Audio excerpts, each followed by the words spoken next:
কেউ যদি আমাকে কিছু নেগেটিভ কিছু বলে না, যেমন ধরেন আমার কোনো একটা খাবার আসলে একটু প্রবলেম হলো, সেটার কেউ যদি একটা ভুল ধরলো, আমি আসলে সেটাকে মিষ্টি একটা জেদ হিসেবে নিয়ে দেন আমি অনেক ট্রাই করতে করতে যখন এটা আমার ভালো হয়ে যায়, দেন আমি মনে করি যে এটাই আমার আসলে সাকসেস।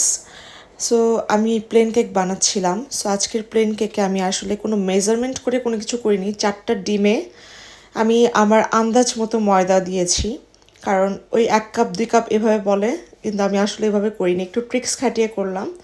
ফাইনালি আমার কেকটা অনেক ফ্লাফি হলো, আর খেতেও একদম দোকানের মতো স্বাদ হয়েছে।